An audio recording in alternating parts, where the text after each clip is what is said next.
গানের পেছনে এক একটা ঘটনা থাকে। তো এই কোরআন শরীফ নিয়ে যে গানটি আমি করেছি এটা আসলে এই গত বছর রমজানের ঈদের দিনে হঠাৎ করে টেলিভিশনের স্ক্রিনে আমি দেখলাম যে ফ্লোরিডার একজন ধর্ম যাজক, তিনি পাস্তর টেরি জোন্স এরকম নাম আর কি, তিনি ঈদের দিনে পবিত্র কোরআন শরীফকে আগুন দিয়ে জ্বালাবেন বলে ঘোষণা দিয়েছেন। তো বুঝতে পারো যে এটা কত সাংঘাতিক একটা বেদনার বিষয় যে কোরআন শরীফের মতো একটা পবিত্র গ্রন্থ সেটা আগুন ধরিয়ে পোড়াবেন। এটা মানে এত বড় অপমান, এটা তো মানে সহ্য করার মতো নয়। সেখান থেকে আমার প্রতিক্রিয়াটা সৃষ্টি হয়েছে যে এটার বিপক্ষে আমাকে কিছু লিখতে হবে। আর তুমি জানো কিনা জানি না, আমি কিন্তু ইসলামের ইতিহাসের ছাত্র। তো সেই সুবাদে আমি কিন্তু ভীষণ ভক্ত, বিশেষ করে মহানবীর ভীষণ ভক্ত। তো এরকম একটা ভাব ছিল। তো আমি ওই দিন আবার টেলিভিশনে আমার একটা লাইভ প্রোগ্রাম ছিল একটা চ্যানেলের।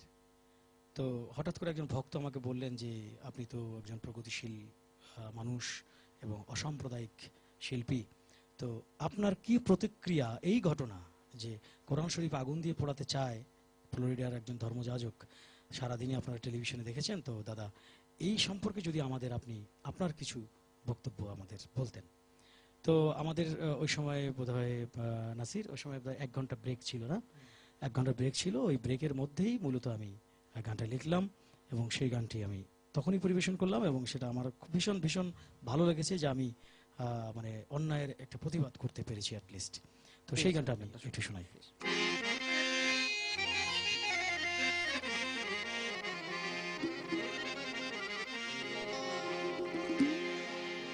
আমি বললাম শুধু একখানা কোরআন শরীফ কেন বন্ধু, যদি আগুন লেগে ধ্বংস হয়ে যায়, ধ্বংস হয়ে যায়, যদি আগুন লেগে ধ্বংস হয় পৃথিবীর সব বইয়ের দোকান,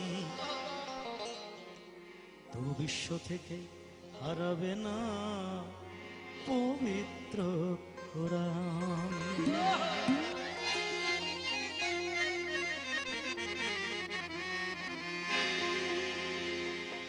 যদি আগুন লেগে ধ্বংস হয় পৃথিবীর সব বইয়ের দোকান, তবু বিশ্ব থেকে হারাবে না পবিত্র কোরআন, বিশ্ব থেকে হারাবে না পবিত্র কোরআন।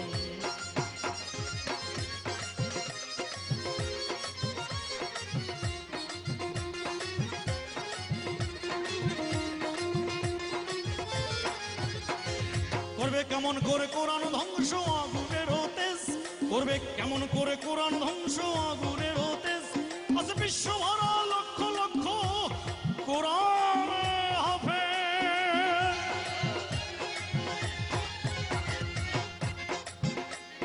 আমি যেটা বলতে চেয়েছি যে শুধু আবেগ দিয়ে নয়,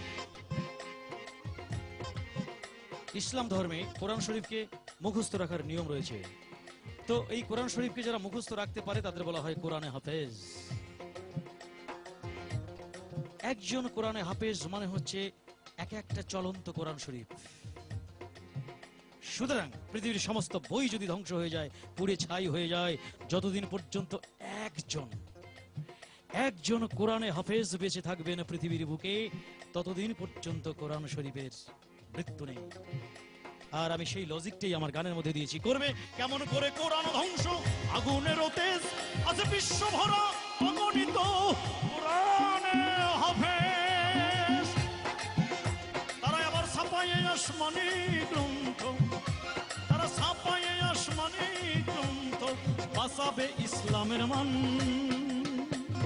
ওই বিশ্ব থেকে হারাবে না পবিত্র কোরআন, বিশ্ব থেকে হারাবে না পবিত্র কোরআন।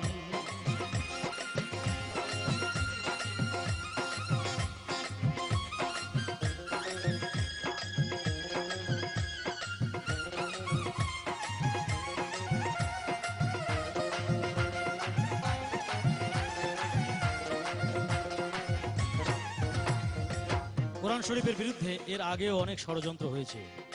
ভারতে একবার কোরআন শরীফকে ব্যান্ড করে দেওয়ার জন্য মামলা করা হয়েছিল। আর সালমান রুশদি লিখেছিলেন, ব্রিটিশ নাগরিক সালমান রুশদি, তিনি লিখেছিলেন কোরআন শরীফকে বিকৃত করে স্যাটানিক ভার্সেস। তোমার মনে আছে কিনা জানি না, তুমি তো ছোট্ট থাকো। তো আমি বলেছি, করলো কোরআন নিয়ে কত লোকে আদালতে কেস, লিখলো সালমান রুশদি বিদ্বেষপূর্ণ স্যাটানিক ভার্সেস। করলো কোরআন নিয়ে কত লোকে আদালতে কেস, লিখলো সালমান রুশদি বিদ্বেষপূর্ণ স্যাটানিক ভার্সেস। তবু আল কোরআনের নূরের বাতি, তবু আল কোরআনের নূরের বাতি সারা বিশ্বে দীপ্তমান। তাই বিশ্ব থেকে হারাবে না পবিত্র কোরআন, বিশ্ব থেকে হারাবে না পবিত্র কোরআন, বিশ্ব থেকে হারাবে না পবিত্র কোরআন।